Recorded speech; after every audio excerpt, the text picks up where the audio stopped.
Good morning, Grinders. Welcome to the DFS pregame show here on RotoGrinders. I'm Jordan Cooper, a.k.a. BlenderEd, Blender HD, if you want to follow me on Twitter. And it's Monday, March 27th, and we're getting close to the start of the Major League Baseball season. So we are continuing our primer series that we started last week, leading up until Thursday, opening day, where we'll have Grinders Live. In place of this show, I'll be on with Dean. I think Kirk Dees is on as well. And we'll be breaking down that first MLB slate. But you know what we do on Mondays? Mondays with McCool. You like that alliteration? James McCool. We bring him on Mondays. The co-author with me on the Theory of Daily Fantasy Sports 15-hour DFS masterclass that you could pick up at theoryofdfs.com. Everyone's excited in the chat. Give me those thummy thumbs. Wataz Defik, real-life pitcher. He's back for baseball. He's a real-life pitcher. He's back, right? Yay, MLB. Everyone's excited everyone's excited, James. James, everyone's excited until something happens, and we'll be talking about that on today's show. MLB, it's so easy. What, 6:30? You build your lineups, right? Everything's cool, right? 7 o'clock, just go away from your computer. You're good. You're good. Outside of, let's say, occasionally the Dodgers lineup isn't out yet. They'll be out at 20 minutes from now. Maybe I have to replace it. Justin Turner's not in. Okay, I got to put in a third base. We're done. We're done. No, everything's fun and games until there's weather in the forecast, and 3 or 4 of the games are, is this game going to play? Is this game going to play 9 innings? So today I wanted to talk about postponement risk. And truthfully, that's like the number one reason to tune into Crunch Time. Yeah. Here, I believe it's free. I think it's sponsored by FanDuel, so I think it's free. It's not just a premium feature because Kevin Roth, the number one DFS meteorologist in the world, he hosts that show and he gives real live radar updates and assesses the probability of games starting, playing through. And you have to figure, James, outside of once you have the projections, right? We're not talking about weather when it comes to it's blowing 12 miles out to this way or whatever, or it's 56 degrees here and 92 degrees there. How does that affect, the performance of players? Like, we already have that in the projections, right? We got the ownership. We build our lineups.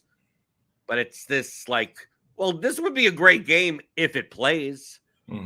How do we think about postponement risk when it comes to building our lineups? Okay, so there's a couple different trains of thought there. There's a couple different camps, right?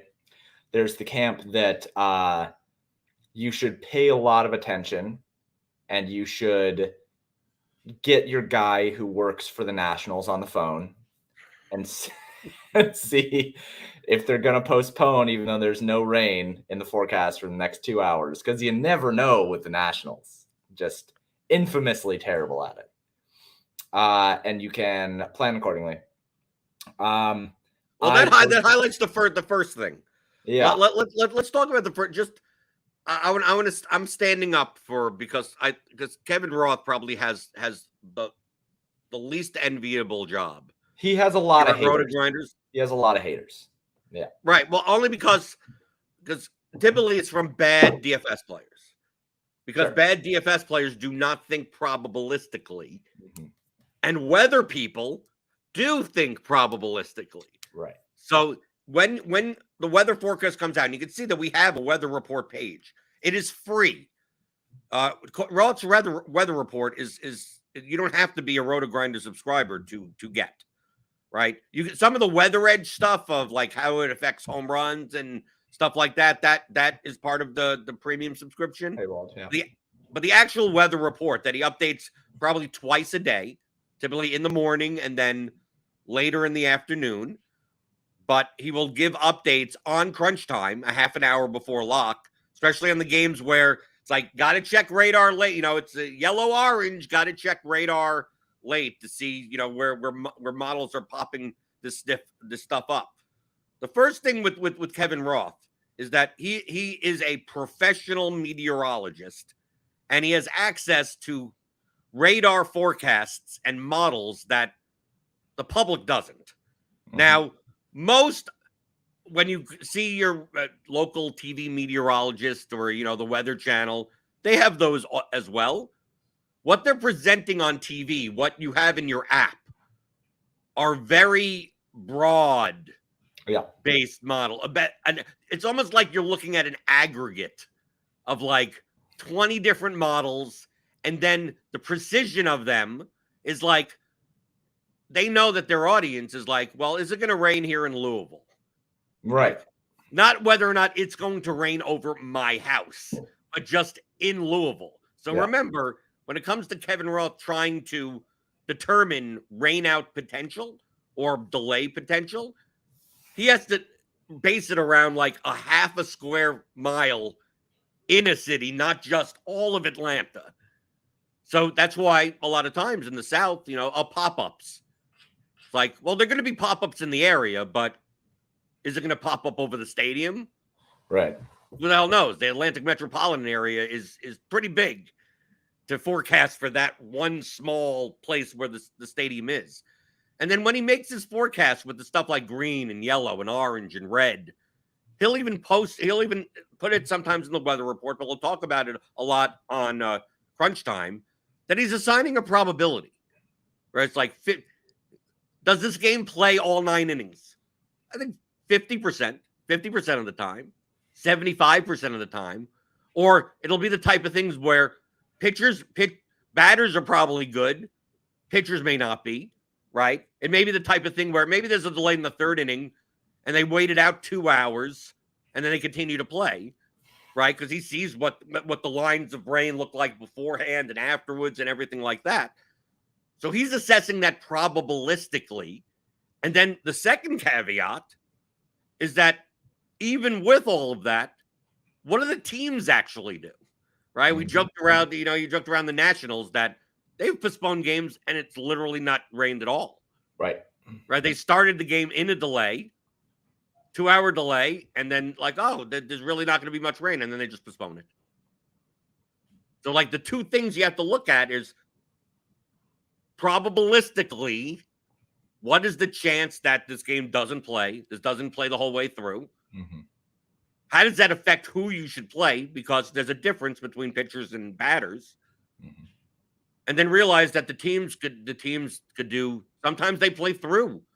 Sometimes you'll put on MLB TV, and it seems like why hasn't the tarp come out on this game yet? And they just play through. They just play through light rain or some decent parts rain. And then sometimes you'll turn on MLB TV and Roth has it as like a green-yellow type of thing. Like, yeah, there's some light showers in the beginning, but probably going to miss it here. And then you see the tarp on the field. And you're like, dude, the rain doesn't come in for an hour. Why are they starting in a delay? That's actually bad, right? They should get an hour of the game in before this, but apparently they're choosing to wait. So, like, he has no control over that. But, James, when I said that it matters when it comes to pitchers and batters, can you explain why we're not talking about full game postponed? There are some times where it's like this game may not it may not start at all. Mm-hmm. But there are going to be a lot of games where rain may come in the middle at some point. And why does that matter differently for pitchers versus batters? Yeah. So hitters, if it becomes something where the postpone risk is to both, so there's postpone risk and neither hitters or pitchers are safe, means that it's very likely that the game ends up getting postponed, right? Like that's where it's unsafe for both. If it is safe for hitters but not pitchers, it means that there's a good chance at a delay in the middle of the game. And the issue with that is hitters will come back out after a delay, but pitchers sometimes will, if the delay is long enough because their arm is not warmed up anymore, they'll just sit them and then they'll go into the bullpen instead. So if there's going to be a delay or a chance of a delay in the middle of a game that is high enough, then it might not be safe for pitchers, but it'll be fine for batters because batters can just go back out after however long of a delay. It doesn't really matter. Right. And if the delay is long and then they continue to play the game, they're probably going to get 9 innings in Yeah. But sometimes that delay happens in the middle of the game and they call it. Yeah. Right. And then that's bad for pitchers and hitters, even though the hitters have gotten like, 2 at bats or something. Like, you're kind of paying for plate appearances in DFS. Yeah. Right. You really don't. You're not looking to target a game that you only think is going to get 5 innings in. Right. For when it comes to like stacking a team or anything, because sure they could. Yeah, you're right. There are some times where they score 14 runs in the first 2 innings, and the games gets called in the 5th. But good luck getting that efficient on your plate appearances. That in MLB we've talked last week. Like, a lot of the projection goes into the plate appearances. That's why you build stacks. That's why you correlate. Because as the team scores runs, they get even more plate appearances, and it just builds upon itself. Mm-hmm. So that's when it comes to the difference between whether pitchers versus batters in your postponement risk. And just to tack on, if the game goes 5 innings and you get to keep your stats after they score 14 runs, maybe you're happy. If the game only goes 4 innings... No, we don't have that anymore. Okay. It doesn't have to be an official game anymore. Just they changed that during COVID. I know you're going to say it's like, all the stats get erased because it's not an official game. Yeah. MLB considers all postponed games now to be suspended. Okay. Right. Well, so there's a rule that I was not brushed up on. Right. So there you go. So when it comes to actual postponement risk, let's say we have, okay, this game is Roth has it as orange, right? It's an 8:00 game. It's in Texas, right? Mm-hmm. Showers are coming through the Houston area or something. What are the ways? Instead of asking how, what is the thought process, or what are the ways that you could determine how that affects if you're more or less likely to play the pitcher, play the batters? There are ways to do it. I believe Nerdy Tenor, who's in the chat, maybe he could chime in. Some people incorporate that literally into the projections. Mm-hmm. Like, they incorporate and they say, this game has a 25% postponement risk. So essentially dock everyone by 25%. Yeah. And of course, obviously that'll dramatically decrease their projections. And sometimes you may not get much of it at all, but sometimes maybe you end up getting a pitcher, depending on how many lineups you're building and what types of lineups you're building. Is that a way that you handle it, that you incorporate the postponement risk into the projection? I think there's too much nuance to do it that way. I do know a couple people do end up doing things that way, and I think that's fine. If you want to build it into a median projection and assume some sort of 25-50% chance. But I just think that there's so much nuance and there's so much context that goes into it that it's really, really hard to say that. I personally take a harder stance on it. I prefer to look at the weather and say, okay, is this game? Because I go to Roth's weather report every single day. Like, I use it every single day. I follow him on Twitter. He's important. And people try to say that he doesn't do a good job or whatever. And it's like, well, he does a better job than 99% of people. Like, he does really to continue to praise Roth, that the amount, count up, if you go back last season and count up the amount of times that he has said that this game is don't play this game, it ain't going to finish, versus games that are like, he's comfortable. He basically says, I'd be comfortable playing this game. Said, I think they get all 9 innings in. And then it ends up getting like called at some point. Like, you'll remember the 2 or 3 times that it's like, oh, they postponed the game in the 3rd inning. And like, it's only going to be a half an hour worth of rain. And then it's going to be clear. And they just decide to they're okay. They don't feel like waiting. They're just done. Yeah. And then the amount of times where it looks bad. There have been times where I've looked at the weather and go, Roth says that he's confident that there's going to be a delay. They're going to start in a delay, but they're going to wait until this line passes, right? And then they'll start around 8:15, and they're pretty good until like 11:30. 11:30, they may have some problems, and maybe it ends up getting postponed then, but maybe not. But maybe they'll just play through some light rain. Like, he calls it to like a T. Count up how many times he says that, and that actually happens, and that's Yeah. like 30 times more likely that like he'll call exactly when the rain comes in, how much rain it is, and then it's just a matter of how the teams react to it. And Roth has been doing this for quite a while, that he knows kind of how the different teams operate, the different home teams, the ballparks operate. They go like, if, and he'll even make a caveat. I said, if they're patient, they'll get this game in. But if they're not patient, and then you have to, then it's kind of, well, are they traveling the next day? Are they playing a team in their division? Right? It's like the type of things where they're playing a team in their division, they could set up a doubleheader later in the year. But if like this is the only series against the Mets are playing the White Sox or something, and they're in New York, and this is the last game of a series, and they're going to try to get it in. Right, they're going to try to get it in. Right. So like you have a little bit of assessment on that, but that's why when you said nuance, it's like it's very hard to just put that into like, I'm going to dock the median projection by 15% or 25%. Right. And Daniel Hutchins said, okay, go. Well, yeah, I was just going to say, because we'll get to Daniel Hutchins in a sec, because that's a smart way to do it. Even apart from his calls that are like play or not, right? Even apart from the binary calls, I follow his stuff and I read his stuff specifically so that I can get an idea of where people are going to overreact.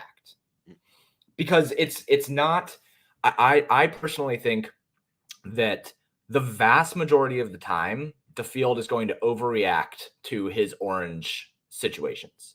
I think they'll underreact to red, but I think they'll overreact to the yellow-orange. And they'll say, oh, well, if this is orange, then I'm not going to play the Yankees tonight. But the Yankees are facing like James Shields' younger sister or something. And it's like, I'm gonna play the Yankees tonight. Right. Even those are the considerations. We'll go over those considerations. But I just wanted to point out that is where I think Roth is very, very good. I think that he does a really good job not only on the binary calls but also on the nuanced stuff.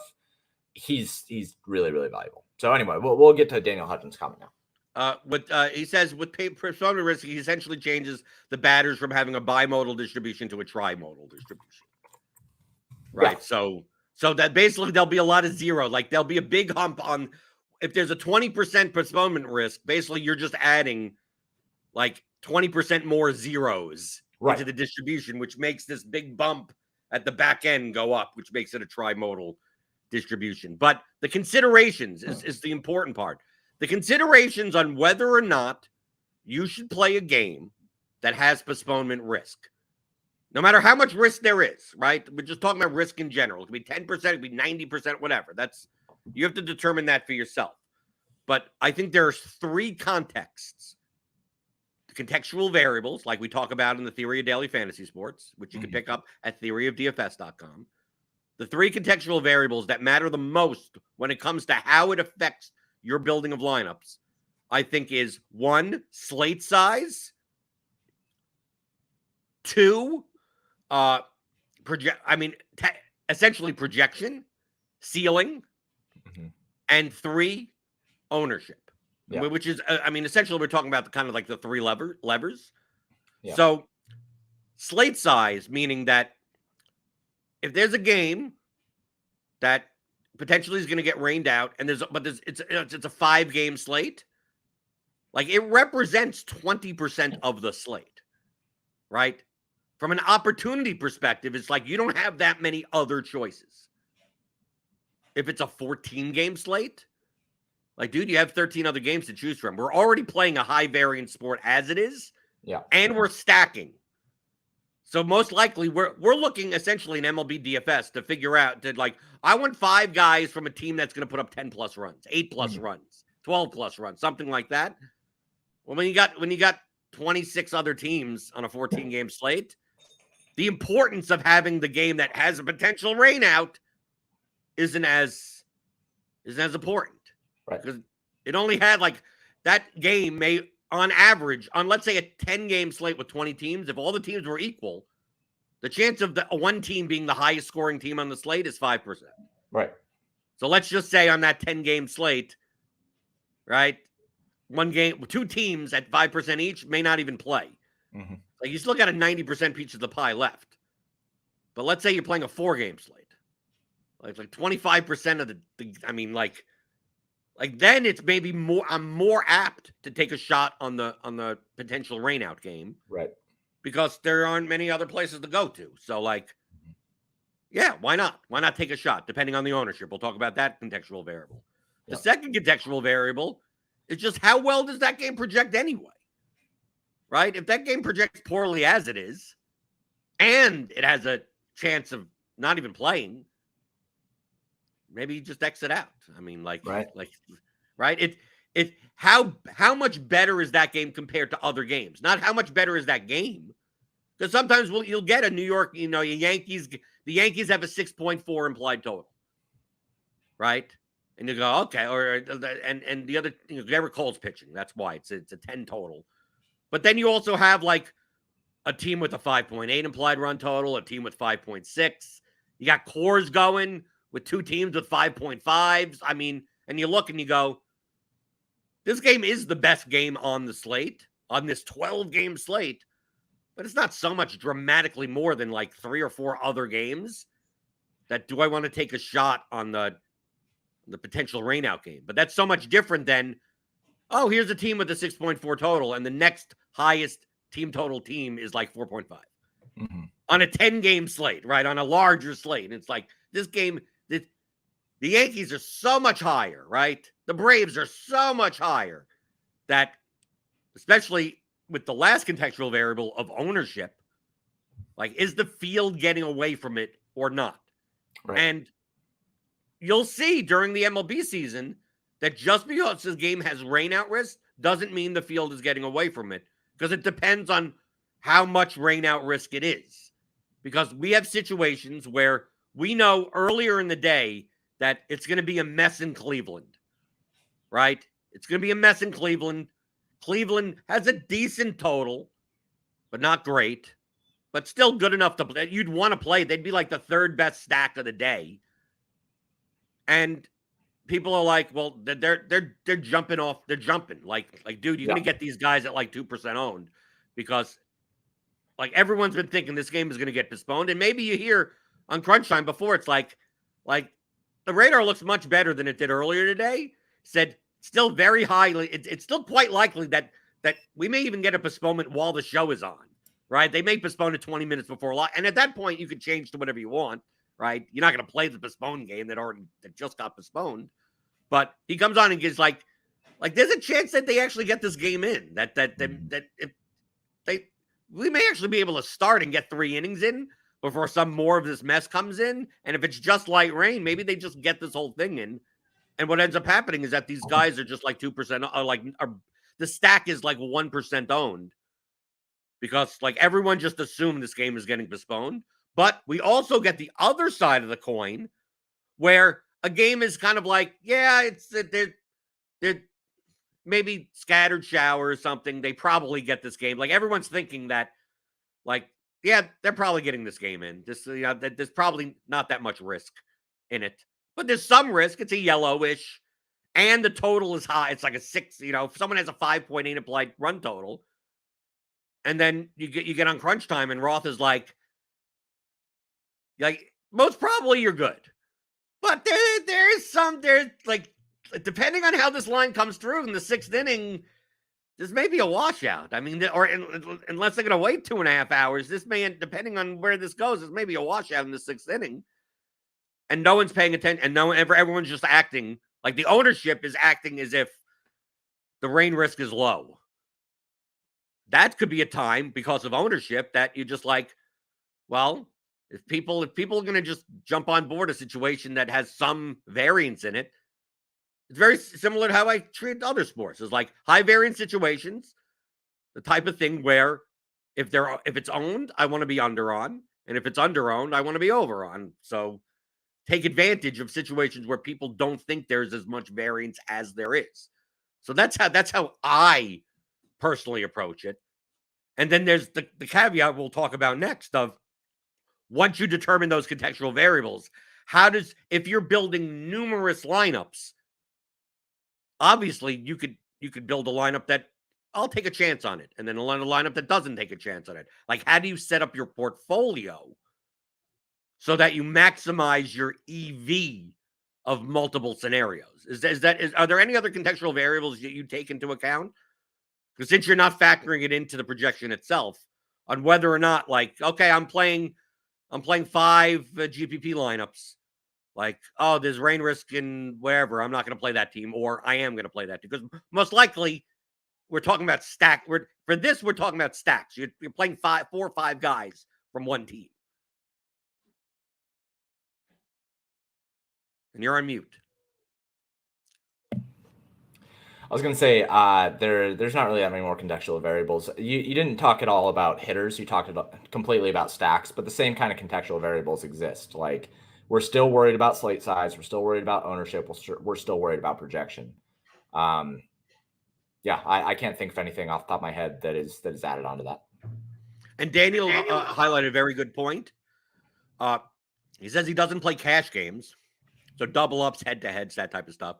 But always surprised how many people ask in Discord, should I play the weather risk game? And in cash, the answer is almost always no. Even a small postponement risk is rarely worth it. And that's correct. And that's especially true on larger slates. Yeah, on larger slates. Because projection different. And most, to be fair, most MLB slates, main slates, are larger slates. Mm-hmm. We'll get some of these split slates, early 5-game, late 6-game, which are a little bit smaller. But if you take a look at the projections, which we have here at RotoGrinders, if you're a subscriber, the difference between many batters, unless there's some outlier, Wrigley, 27-mile-an-hour wind blowing out, the difference between batter projections when there's 12 games, yeah, one batter may project a half a point more than another guy, and 0.2 more than this guy, and 0.3 more than that guy. Like, once you slap on, like, even just like 10% postponement risk, dock the guy 10% from his median, and like, you could play any of the other 7 other players in that range. Right. And that would be better than taking on even a 10% postponement risk in a game where you don't benefit from variance, right? Because it's double ups. You don't get any more points. I do think that there needs to be a caveat here for pitchers. Like, for hitters, I absolutely agree. Well, pitchers, you could do the same thing. Take 10% off even some ace pitcher or something. Right, but my point here was saying that the answer is almost always no. I don't think that's true with pitchers. I think it's true with hitters. I don't think it's true with pitchers. I think that there are instances, I mean, this opening day slate, say that, I don't know, Shane McClanahan, he's 7,700 on DraftKings, all right? Say that he projected for 3 points higher than anyone else on the slate. He projects very well for 7,700, but say he projected even better. Say he projected for 26 fantasy points and the next highest was 23. But there was postponement risk in that game. Well, 10%, if you take 10% off, it'd still be the highest raw point pitcher. Right, but that is what I'm saying, is that with pitchers, I do think that you need to still, like, that there are not going to be as many instances where the answer is just like strictly no. With hitters, the answer is pretty much strictly no when you're talking about postponement stuff. But with pitchers, I don't think that it's almost strictly no. I think it comes way, way closer to you're probably still going to play a very underpriced pitcher rather than fade them. But right, but I still think most of the time it's still going to be no. That's why I said. That's why I said the answer is almost always no. Yeah, I don't think so. I think for pitchers, a lot of the time you're going to take on that risk. If the situation is where you're like, if you even have to ask, I think that it becomes a situation with pitchers where you have to weigh a lot of stuff. With hitters, you don't. I think if you had a general rule, if you played every slate, yeah, and said I'm not going to play any, and you played double ups and head to heads, you said I'm not going to. If Roth has anything orange or worse, mm-hmm. and never play a player from those teams, I think you're fine. No matter if it's good or bad. But I wasn't talking about orange. I was talking more like you're talking about yellows. You're talking about more yellowish. Right. That's where people straight yellow. I think if you never played a straight yellow guy in cash, I think you're fine. Green yellow, I think you're much close, because green yellow kind of means like 5-10%. I think if you crossed out anybody in straight yellow for an entire year, you would not be fine. In terms of pitchers, not hitters. In terms of pitchers. Specifically, because hitters, sure, I agree with you, but pitchers, no, man. Like yellows, because yellows, Roth is usually saying there's pop-ups in the area.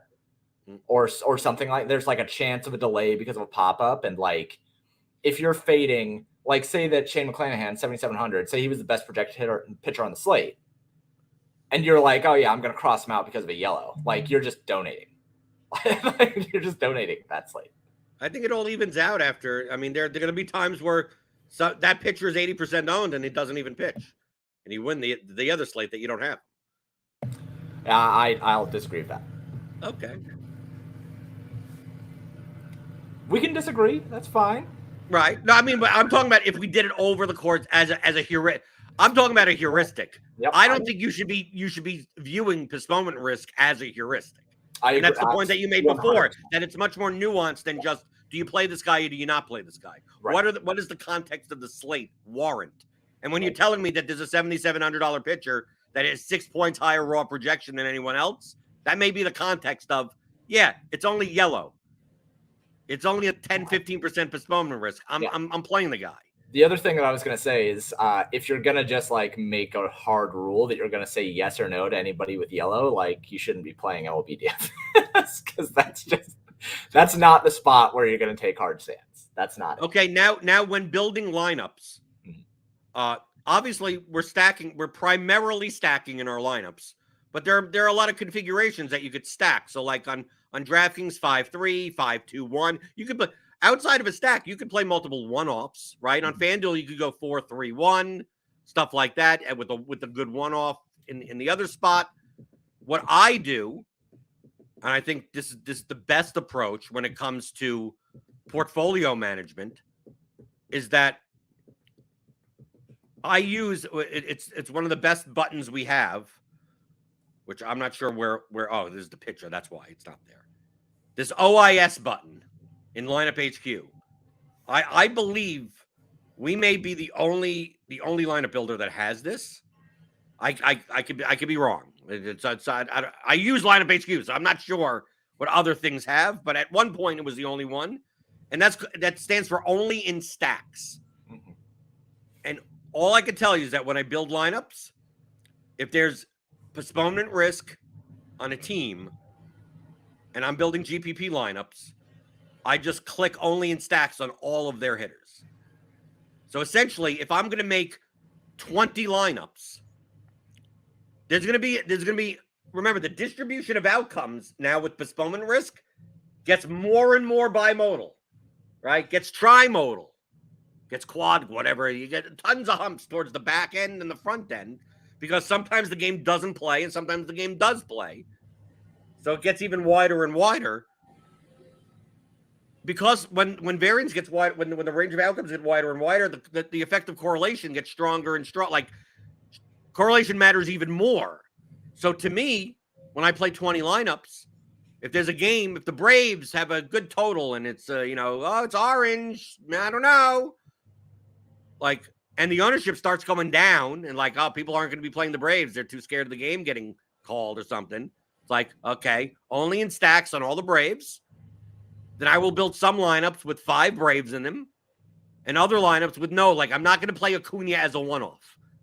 I'm not going to play Ozzy Albies as a one. I'm not, because if the game gets postponed, the lineups that have them as one-offs are just like automatic zeros. Yeah, they're just dead. Yeah. They're dead. But if the game doesn't play, I have an entire lineup of zeros. So basically I'm just saying that lineup is just dead. I don't want to have 20 lineups. And then if the game doesn't play, it infects like all of my, like I have a Brave in like every single lineup out of 20, even though I only have 5 Brave stacks total, but I still have one off. So like when the postponement risk gets determined, the more and more risk, the more and more likely that I'm looking to like fork my lineups. Now, obviously, if you're only playing one lineup, you could just say, I'm going to take a chance on the Braves. And if they don't play, then I lose that day. I mean, that's whatever. If you're going to play 3 lineups, you may decide I don't want to take a chance on the Braves at all. I have 3 other spots. Okay, that's fine. Right. But I think playing one-offs from postponement risk games, there's just too many other, the opportunity cost is so high because there's just like, dude, if you don't play, we could take a look. Just take a look at the raw points. It's like, if you don't play, it may be raining in Kansas City, So instead of playing Byron Buxton, you play Cedric Mullins. Yeah. Or you play Starling Marte, or you played Juan Soto, or Michael Harris. Or like, there's so many other, you're going to find so many batters in that same range anyway. If you have no benefit of correlation, like just play someone else. Mm-hmm. Right? Is that how you approach it? Do you make sure that when you're playing multiple lineups? I know you typically don't play that many lineups. Yeah. But are you more inclined to just never play high postponement risk batters as one-offs, regardless of how well they like? This lineup projects for half a point better with this guy with postponement risk, rather than just take a guy that's a half a point lower. Yeah, I won't ever play postponement guys as one-offs. It's not. And people will say, oh, well, I'll play Aaron Judge at 35% owned.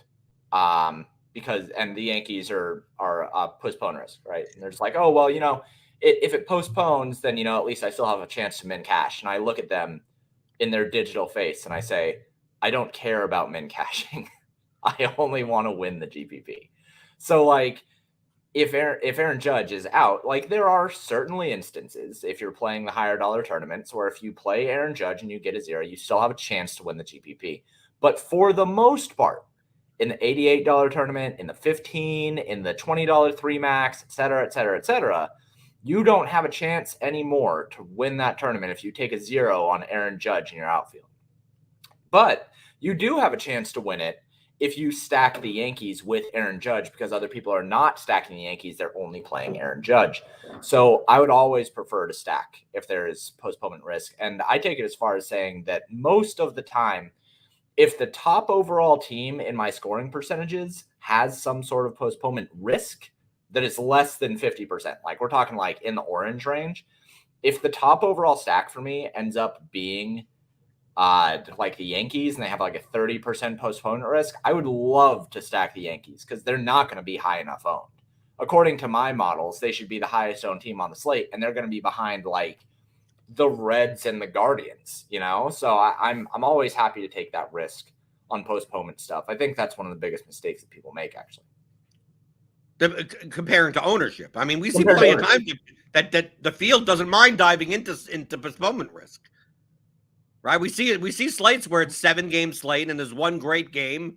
Everything else kind of sucks because it's all good pitchers against one another. Right. And the postponement risk is there, but it's not absurdly high. And then next thing you know, the 7:05 game locks. That's the game. And it's like you see the Braves at 38% owned. This guy, Dansby Swanson's 22% owned. You look like this. And a lot of times I'm sitting there with my fingers crossed going, I want to see that PPD. I want to see that update. Like, show me that update. Show me that up. Or they get in for the first 2 innings. And it's like, let's go for rain there because people didn't. I'm stacking the garbage teams, my vomit stacks, and hoping for the best. Right? Daniel Hutchins says you could think of weather risk for batters as a pill you have to swallow that might be poisonous for your lineup. But you only have to take 1 pill per game, so why not stack? Right. Yeah, there's no reason. And people will always say, I always get I still want to like have some chance to cash. It's like, then play cash games. then go play double ups. I think it's a fundamental misunderstanding of how close batters are projected in baseball. Right. It's a fundamental difference of like, who's the best play on the slate? It's like, well, Acuna is the best play on the slate. It's like, so I got to play him no matter what. It's like, dude, it's an 11-game slate. It's like, right. Like, dude, play. You don't have to play him if you're not playing the Braves. You could play Aaron Judge. You could play Byron Buxton. You could play Kyle Schwarber. You could, against the DeGrom this slate. But I'm saying, like, there's going to be so many other people in that range where if you told me that's like, who's going to score more points, Aaron Judge or Ronald Acuna? It's like, good luck determining what days that happens. Yeah. Judge is facing a good pitcher and Acuna is facing a bad pitcher. It's like Judge could hit 3 home runs off of anyone. Yeah. And Acuna could go 0 for 5 against anyone. So, like, don't think that you have to play these the one-offs with postponement risk when there are so many other batters available. Here's the hot stuff comment too. All right. You can stack the Braves and play Judge instead of Acuna.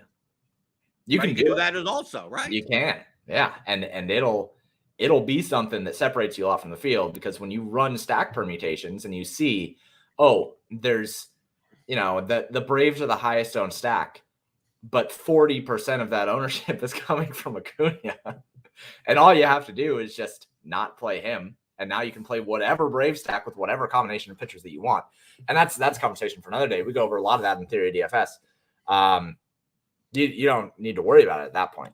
That's one of my favorite things to do when I have a stack, when the models find the best stack on the slate has like a 35% chance at scoring 8+ runs, and it's the Braves, and they have an aggregate ownership of 212% on a 12-game slate. And I'm like, okay, well, who am I not going to play? Acuna or Ozzy Albies? Which one? Or both, We'll see. The answer last year, I think, was just play Michael Harris batting ninth. Yeah, I was just play Michael Harris constantly. Yeah, Michael Harris and their catcher, right? And Travis d'Arnaud. Yeah, d'Arnaud. So anything else about postponement risk? I just wanted to go over through this because, I mean, this is going to be probably the number one talking point on crunch time. Yeah, like every day, of like, what does the weather look like? And just from an aspect of not the weather as it relates to the player projections, right? Not the weather as it relates to how does that impact the ball and how it travels, the heat versus the wind versus, like, that's all already factored into the projections. Mm-hmm. Postponement risk is not factored into our projections or the bats projections. So yeah, that's something you have to overlay on top of it. And I think that we covered like pretty much the thought processes of determining when and where you should be building lineups for or against. And you have to you have to determine, do I think the field is this going to be underowned? Is it going to be overowned? Well, that's something you have to determine. Yeah, there's a lot of dealers. How many people are going to react to this? And then you also have to listen to Roth, and Roth is not definitive on stuff. It's like, if they're patient, I think this game could play. And it's like, what number is that? Is that a 70% chance of a postponement, a 50% chance of? You have to. All Roth is doing is giving you as much information as he could provide based on what he sees. He's not the one building the lineups. He's not the one playing the lineups. Like, you're just going to say this is the probability of this thing happening. Hey, based on his description, you may go, yeah, I think it's more like yeah, I don't want to play this game. Like, yeah. Like when Roth is typically going like hemming and hawing, a lot of times that's a bad sign. Yeah. Right? Where people are asking about batters and he's like, I don't know. It's like I don't see how they play past like the 6th to 7th inning. I don't see it. I think if this line comes in, it's a washout. Like, a lot of times I just lean towards, I'm going to call that a 75% chance of them not playing. Yeah, I was going to say that's leaning into bad. But you may determine and go, I think the spot is so good. Right. Like, this spot is too good to pass up. And it's going to be underowned way more than it should. I'm going to take that chance. Well, that's up to you. Yeah, I was going to say there's two things that I'll just add on to this conversation, and they're for the full season. All right, one, it's a long season, so you're going to deal with you're going to get hit with some postpones that you don't want to deal with, and you're going to get hit with some spots where you regret getting off of a team. It just is what it is. But it's a long season. And that leads on to the next point of be consistent and try to be consistent with your determinations on whether you would like to play a game or not to play a game. Don't buy into recency, but you'll see this in our Discord a lot of like, every time I fade the rain game, it goes off, or like, whenever I play the pitcher, or what, James, this is what ends up happening. That there's a pitcher, an ace pitcher or something like that, that we're scared that Garrett Cole in Yankee Stadium or something. In New York, there's rain in the area. And it's like, there's some postponement risk, and you see the field, you determine that the field is kind of getting off of him. Yeah. And you're like, yeah, but I think this game plays or whatever. And then the game does play. You play Garrett Cole at 12% ownership rather than 45% ownership. Right. And Garrett Cole in 2 innings gives up 4 home runs and gets knocked out of the game in like the 4th inning. The game fully plays. And then you use that as a, well, I should have gotten off of him. It's like, no, from an actual standpoint of what you were judging, the field was wrong. Right? It was under. He was. If I would have told you Garrett Cole pitches 105 pitches, would you have played him at 12% that slate? He goes, absolutely. I said, yeah. So who cares that he gave up 5? Like he just happened to perform poorly in a spot where a lot of people, even with a good projection, was getting off of it because of postponement risk. Don't chalk that up to, well, I'm always gonna fade the postponement risk guy when the field is doing so because I don't want to get into that spot. Like, dude, that's the prime spot. I guarantee you that you ask anyone, like, if I knew this game was going 9 innings or whatever, and it's a pitcher has a high projection, it's like dude, he's always going to be underowned. If he ends up getting destroyed, then he gets destroyed. And there are going to be times where people go towards the postponement, and it's like, oh, Garrett Cole ends up being 45% owned, even though there's a heavy risk of that game getting canceled. You get off of him and go, wow, I can't believe 45% of people played that guy. The game gets called in the 6th inning, but Garrett Cole pitched all 6 innings and has 12 strikeouts and gets the complete game credit. And he pitched like 88 pitches. And then you sit there going, I should have played him or whatever. It's like, no. If I would have told you Garrett Cole only pitches 88 pitches, you would say, oh, I'm not going to play him at 45% owned. Right. Like, you have to get away from what the result of the actual player performance was when all you're determining is deciding on whether or not to play a guy because of postponement risk. The game, I'm going to play this one-off batter. The game gets called in the 4th inning, but he just happens to have 2 home runs by then. Right.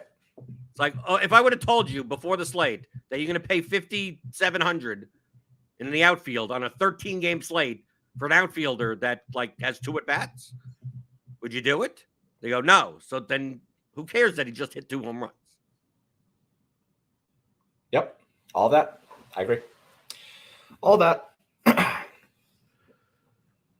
Okay. So send in your questions, MLB DFS questions. Tuesday and Wednesday, we'll be going over leverage as a concept in MLB DFS. We covered projection, covered correlation last week.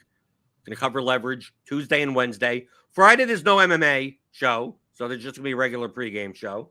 Thursday is Grinders Live. So you'll see a lot of times, if you're new here, Wednesdays and Thursdays, they're oftentimes afternoon MLB DFS slates. And on those days, this show essentially gets preempted by MLB Grinders Live, our normal Grinders Live show. But I'm usually on that show anyway. So like you won't see a pregame show thumbnail, but you'll see a Grinders Live thumbnail with my face on it also. So it's probably and me haranguing Dean to get up early, right? Because he's not used to getting up. Or I am, right? That's why they schedule me, right? Because pretty much anyone that's going to be on Grinders Live today for NBA is probably sleeping currently, right? Like no one gets up this early other than me.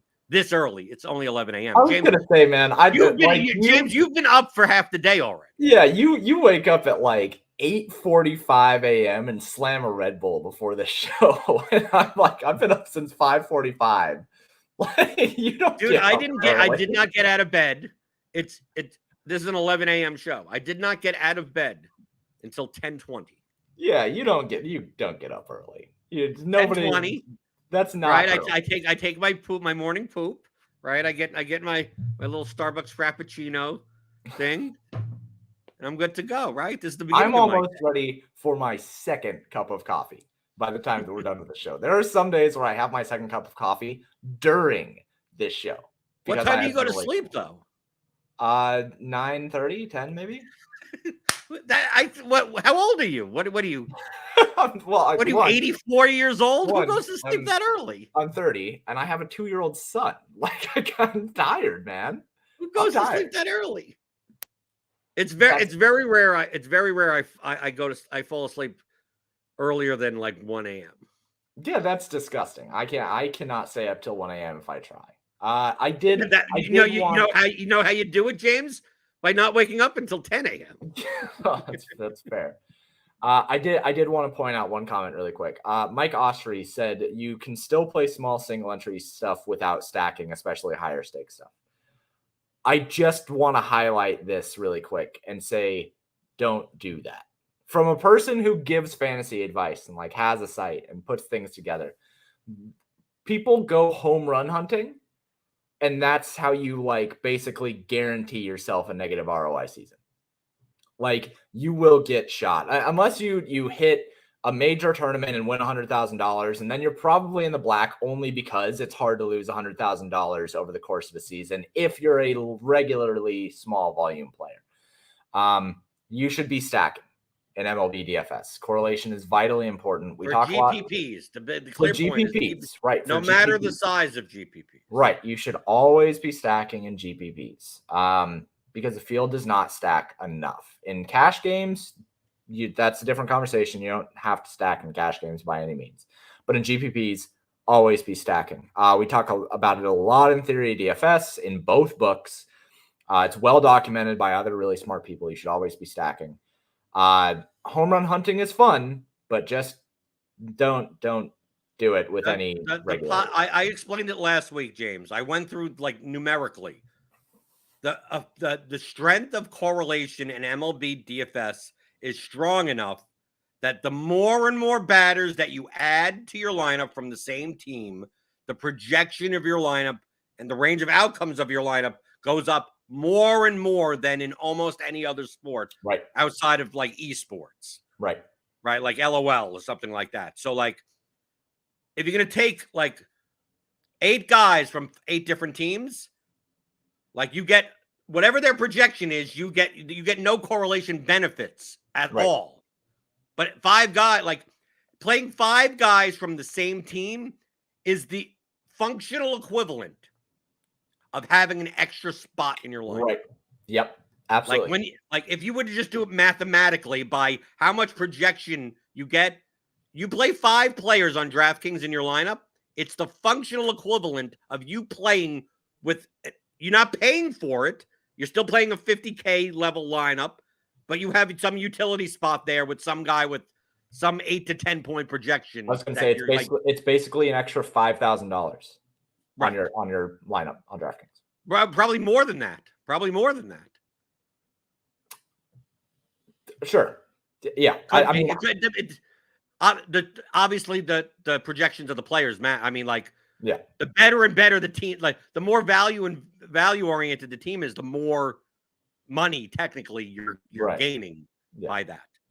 I would say, so like in theory, James, you could play 8 one-offs as long as those 8 one-offs equal a projection of a lineup that costs 5,000, 8,000 more than it. Right. Yeah. So sure. Maybe there happens to be a slate where that is possible, where there's some weird reason why certain one-offs from 8 different teams project for 10 more points than any other lineup or something. But for the most part, in GPPs, the correlations are so strong that the more and more you add to it, in GPPs, that's what you should be doing. You're looking for the widest range of outcomes. Yep.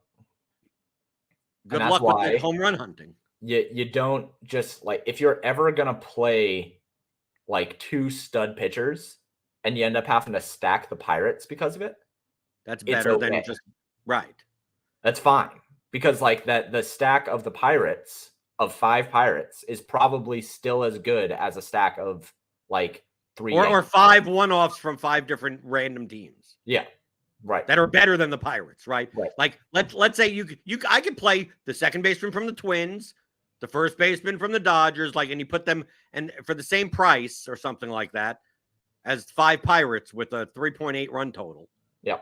I'd rather take the Pirates with a 3.8 run total than 5 random batters, even if the 5 random batters have a 4 or 5 point higher median projection.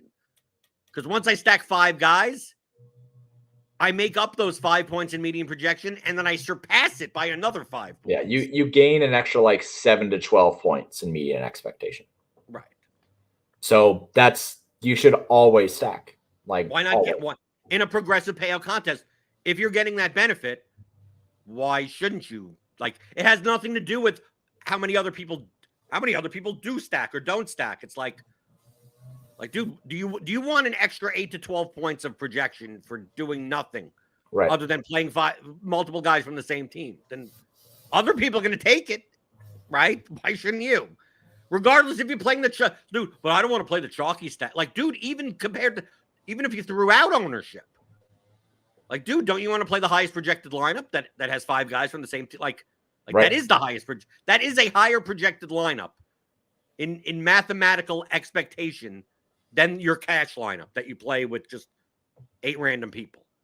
Right. So, like, truthfully, even it wouldn't be completely off in double ups to play a 5-man. Like, I don't, it's not as wrong. The thing is that because double ups are not progressively paid out, coming in 50th in a 100-man 50-50 pays the same as first.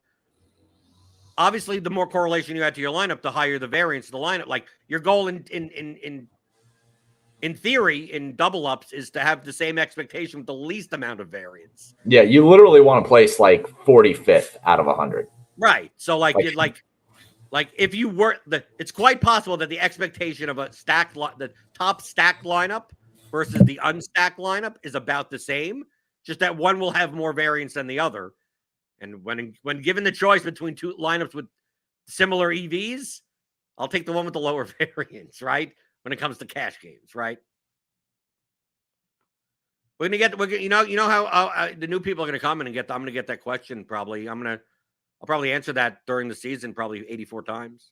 Yep. Just wanted to answer it now before the season even gets started. Just get you warmed up. And people could ask those questions. They could ask anything you want. Remember, this is unstructured learning. Email your questions in questions@theoryofdfs.com. MLB or otherwise, anything you want. DFS related, sports betting, prop betting, prize picks, underdog, anything you want. Questions@theoryofdfs.com. That's where we get the questions for the show. That's where the topics come from. So if I don't get questions, I can't give you answers. And then, James, all your stuff is over at paydirtdfs.com. Yep, paydirtdfs.com. I'll have a primer on the new MLB tools either today or tomorrow. Built some really, really cool stuff, some really intuitively strong stuff. So pretty excited for that. And if you did not already read the email, if you're a member of PayDirt, I did send out an email talking about some changing to pricing structure and some updates and stuff like that. So make sure you check your email for that. And if you'd like to get MLB projections, ownership, everything like that, sign up to RotoGrinders Premium Combo Premium. You get NBA, NFL, MLB, soccer, MMA, everything. $10 off your first month. Click on that link in the description. And I'll be back tomorrow. We'll be talking about Tuesday and Wednesday. Leverage, right? Leverage in MLB DFS as a concept. Answering your questions like I always do here. Hit those thumbs on your way out the door. Helps us out. I'll see you tomorrow. Monday through Friday, 11 o'clock Eastern. On the DFS pregame show on RotoGrinders.com.